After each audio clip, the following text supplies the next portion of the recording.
Welcome to week 3, health psychology students. Instructor Anderson here. I hope you are enjoying the course so far. All right, we're going to go right into week 3 learning. And here we go. I'm going to share our PowerPoint for the week and follow along. Pause the video as you feel best based upon, well, I guess whatever your style is right now. All right, here are the topics for the week: theories informing behavior change, strategies for health-related behavior change, and the population interventions aimed at health-related behavior change. The biggest thing is with the strategies piece. That's where you're going to get an opportunity to truly try to think about the connection to what you're going to do with this course beyond the course when we're done with it. All right. And this is something not only just for whether it be a very basic foundational type of course um, in whatever you do beyond that, but it's a good chance for you to do something with this personally. In any type of learning that you do, it's always important to connect to yourself on a very personal level. All right, learning objectives for the week. Here are those key action words: identify, analyze, and propose as well. The tasks for the week: learning guide. As always, that learning guide is going to have your key information, especially the reading assignments that you have in. All right, I'm going to take a sip of my coffee. So if you hear a pause, I'm a big coffee fan, by the way. I love coffee. So if we were to be in class with the course, you would probably see me drinking coffee. So when I'm doing the lecture videos, which I love doing these, and I kind of look at the camera, whether it's on or not, and I always think about, well, am I talking to you? I'm talking to you. I'm having a conversation, which is awesome. All right, participate in the discussion assignment for the week, and those have been fascinating, fantastic, challenging in terms of, when I say challenging, it gives me a chance to stop, pause, and work to, wait a minute, what are they trying to say here? Okay, here's what they're trying to say, and it gives me a refresher because it's been a while since I've taught this course, and especially this course, it gave me a refresher. It gives me a refresher to get back into the textbook and work on connecting with that. Learning journal entry, work on the self quiz, and then the graded quiz as well. Here's the reading assignment for the week. And when you do the reading assignment, which the links and the YouTube links are in your learning guide, make sure you look at those as well. And then really try to look at these questions. How are the 4 theories regarding behavior change similar, and how are they different? And you're going to notice that difference as well. All right. And it's important that you do that. All right. The discussion assignment for the week as well. And this is where you're going to, again, connect with your peers and get a chance to feed off each other. And when you're doing the discussion posts and the response, making sure that you're meeting the requirements for the responses, right?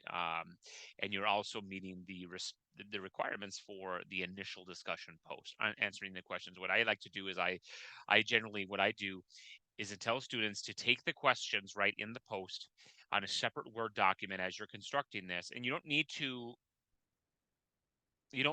copy and paste the discussion itself in the post, because again, that doesn't count towards your overall word count. So be careful on that. Um, But what I do is copy and paste the question in a Word document and then answer that. So you're outlining it, you're organizing in that way. It might sound simple in theory, obviously, but when you start doing it, it actually it's a better organizational piece, and then it could make you, if that is the stress level you are concerned with, it could make you less stressed in that work, because there is a lot of work to be done in this course. Here is the learning journal, and this is where you um, get a chance to kind of imagine, be creative in your um, foreseeing your thoughts on a overall system. So read the learning journal, and I look forward to seeing what you have to come up with that. So we're going to be discussing 4 main theories involving behavior change. Um, and when we thought about the various health behaviors, when we think about diet, we think about alcohol intake, we think about medicine intake, lack of hygiene, and what that does, even our sleeping, right? Even our environmental factors, right? Exercise, a lack of exercise, all these health behaviors that we engage in. So when we think about the first theory, the learning theory, right? It dives into a couple of different pieces, right? When we think about any kind of behavior, right, imaginable, your book does talk about whether it be speaking, walking, or eating. There are various mechanisms that we use, right? When we think about anything, when you're learning something new, you walk into a classroom, you have no idea of what's going on. Imagine yourself going into a classroom and learning CPR, right? And what's going to go on is you are going to there's a piece in the learning theory is model, right? We look at people around us. If we were to say we didn't know anything about CPR, and we walk in and we watch people do it, right? We are focusing on that specific, right? The compressions, right? The checking the breathing, right? Checking the airway. We are focusing on those behaviors that those people are doing, right? So, in connection to health psychology, right? This could be the people that we watch, could be our family, our friends, right? Professionals, right? Doctors, nurses, right? Are people that we work with, even the media, right? So, in changing your behavior, what do you need to do? It is helpful to surround yourself with people who behave in such a way that you want to turn in direction one versus maybe direction two, right? So, going back to what I meant by CPR, obviously the whole objective of CPR is to model, right, life-saving measures. But the idea is, wouldn't you want to be in a classroom versus somebody that doesn't know what they're doing, right? That is doing it in the completely incorrect way, right? So your book talks about modeling, observational learning, and social learning. Okay, so put yourself in the shoes of something you've learned, right? And what have you done? What have you seen, right? The next part is reinforcement, right? Think about when something is a desired type of behavior, it is going to be, and if it's desired, meaning it is wanting to happen in such a way that there is a reinforcement, right? So, for example, in in in in the work that I do, where I've done a lot with behaviors, like like the idea of trying to turn around a teenager's negative behavior, right? For example, say if it was they're hands-on or they're swearing, what I'm going to do is I am going to look at the desired behavior in that situation. I would want them to first. I would want them to make sure that. And when I was a director of a youth agency, I would focus on what we call PBIS, positive behavior interventions and support. Now, the key word is that positive behavior, which uses reinforcement. I want them to act in such a way, right? Be kind, be respectful, not to use certain language. What I'm going to do is I'm going to reinforce that, right? I'm going to want to make sure that there is an effective way of I don't want to avoid when they fall back. I mean, I don't want to. I want to avoid such a negative tone, a negative way of doing something. But I would rather focus on maybe extrinsic rewards, right? That's physical awards, right? Maybe they would get a treat, or maybe they would get a prize based on an X amount of times with that desired behavior versus the intrinsic or just general praise, right? I'd want to increase that level of self-esteem, self-efficacy, right? Locus of control, and that's a whole nother piece. With association, right? There are various factors, internal factors, external factors, right? Right? When we think about what we want to do, if we want to stop a certain negative behavior, right? Or we want to change and go in a direction of healthier living, what do we need to do? There are various Internal factors, this is again where those really that key piece of psychology starts working when we start talking about mood, motivation. What is it about our environment, right? That allows us to go in a direction that we cannot make those changes and or we can make those changes. Okay. But it's important, health psychology does look at association. How is that person associating with such a factor, right? All right. Um, a changing cognitions, right? When we think about changing cognitions, we think of a couple of different things. Okay. We think of a couple different things. And what I want you to do is if you do have your book right now, I want to make sure that um, you should maybe try to follow along, right? And so that's kind of I guess that's a great connection because cognition is a process. It is a process such as learning. So as you're learning along, you could be reading along with this section as I am talking about. Um, Cognitive behavior therapy is a fairly I could say popular, but it's a very common type of procedure in the idea or therapy in the world of psychology. There are various strategies that happen, and really it's a way of changing the way you think about something, changing the way you view, whether it be whether it be looking at something differently, right? Whether it be working to challenge the process, whether it be trying to make sure that you are understanding what is in front of you. Okay.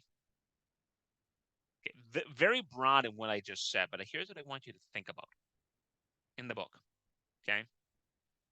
Um, it is when you start changing the way you speak towards a certain behavior, right? There is a strong amount of evidence in terms of the way that we can restructure the way we learn in that. Okay. Even what we call locus of control, and this is I think this is a great way to connect with that as well. Locus of control, excuse me, is we can have internal or external locus of control. What that means is its ability to whether we know that we have we have the tools and resources, the skills necessary to know that, hey, this is happening because of me, in my efforts, in my participation, in my ways of looking at something versus those external pieces. Now, the more I look at this chapter and the more I look at this piece, I feel like this is absolutely a connection. And the beauty of psychology is just that, right? When we think about the various theories, we can start connecting with other pieces. And I don't want to go too far off topic, but I like to connect with some of these pieces. And of course, if you have any questions and follow-up questions, please do that. And your book has a great few examples, right? And I try to do these lectures not just strictly from the book, but also adding other pieces to it. Okay.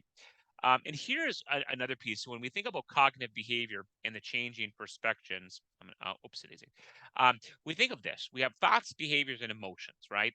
And our thoughts are what we think affects how we feel and act. To our behaviors and what we do, what we actually do, that action how we think and feel. And the emotions, what we feel affects how we think and act, right? And so cognitive behavior perspective is going to, or theory, excuse me, is going to be looking at all these pieces. And if you notice the arrows, they intertwine with each other based on the person, based on the situation. Okay. So I just wanted to show you this because this is I think it's a great visual and a very foundational piece that you can look at. All right. The next theory is going to be the social cognition theory and the use of planning. All right. So I hope that you can see it because on my screen, it's hard sometimes when I have this, but here we go. We have the behavior and we have the various factors. There's always factors, right? When we think about these things. All right. And we're going to have the way we have these belief systems. Okay. All right. You had the various the health belief model. You had the various models, the theories from chapter 2, right? And a lot of it is designed through the idea of the social cognition models. And we look at how these behaviors, right, are I guess coming to fruition. All right. So we look at the behavioral factors, but actually, let me step back really quick. Our behavior, look at the personal factors. Now, if you connect all these different pieces, right, we look at efficacy expectations. So when we have self-efficacy is your belief, right? Especially if you have high self-efficacy, you have a high belief in knowing that you have the ability to actually do the work, right? Not in the idea of locus of control where you know that your behaviors doing the actual work was caused by you and you were doing it, right? And so when we can talk about the verbal persuasion, we look at how is the person's ability of that inner language happening based upon their makeup, right? The way they were raised, the environments that they were in, right? If they're being raised, for example, around these people that are constantly negative, what do you feel that person through years and years of that, right? What's going to happen? Right. And so in that, kind of without going too complicated with all these different pieces, what I like to do is the outcome expectations, right? We know that um, the models is in the world of health psychology, they're going to say, based on this behavior and based on the personal factors, this is most likely going to be the behavior based upon, right, this. Okay. And you can see again with the arrows, they may seem a little bit of confused makeup, but there's a lot of different factors because of the situation. So we go back to reinforcement. We work at the self reinforcement. What are they doing for themselves when they have a desired expectation of themselves when they can do something? What are those pieces that they're going to make sure that they consistently go through? One of the things that we talk about is the SMART goals, right? Specific, measurable, attainable, relevant, and timely. Goal setting is a big piece, right? And it goes to those self, right? Pieces, right? And actually doing the work, doing those pieces, right? And using those environmental factors, right? And again, some of these might be a little bit off the book, not really talking about it, so don't get too confused. Excuse me. But I thought it was a really good chart in one of my learning guides that I used for something else. And I thought it would be a good, like a flow chart, right? And so when things are flowing, right, we know that things can be and change directions very easily. All right. All right, let's see here. Make sure I can click my next screen. Okay. The stages of change model and motivational interview is the next theory. As we talked about in the first or the last chapter, we talked about the stages of change. We know that the stages of change, pre-contemplation, there's no intention of changing behavior. That contemplation is, we are aware, we have that awareness of, this is happening. Okay. But there's no commitment. And with that commitment, then we can actually step back to a lot of the social cognition theory. We can step back to the changing cognitions, right? Those reinforcements, essentially just the learning theory in general. This is where health psychology gets in the beauty of that. The next part is the preparation, intent upon taking change. Again, we use those theories as well, right? The action, activate modification of behavior, the maintenance stage, and the relapse stage, right? That's an additional stage that we look at too. Why is somebody going? What kind of factors? Was there a lack of self-efficacy? Was there a negative reinforcement happening when that person went into relapse? Okay. Motivational interviewing. is used and can be used by healthcare professionals to change the behaviors of others, right? And it is actually another piece in terms of your own self, right? And your own way of doing something. So we look at resist telling them what to do, avoid directing or convincing your friend about the right path. Understand their motivation, seek to understand their values, right? So, getting deep. And this is where I love about any type of general motivational piece in psychology, because this gets to why people make a certain decision. But then it goes into this kind of this empathetic way of viewing it. Now, if you're looking at motivational interviewing, right, and this is I was professional using motivational interviewing for somebody else, right, this is where that key piece is going to use, is to understand their motivation, right? Listen with empathy. Seek to understand their values, needs, abilities, right? And healthcare professionals would use that, right, to not challenge themselves actually, but also to know that, hey, I want to gain insight in those barriers for changing, and empower them. Work with your friend or client to make those things happen, right? So very, very important when we think about the various theories, right? That is going to be a key piece um, in that. All right, using emotion. And I love this one because emotion can drive so much and in various directions, right?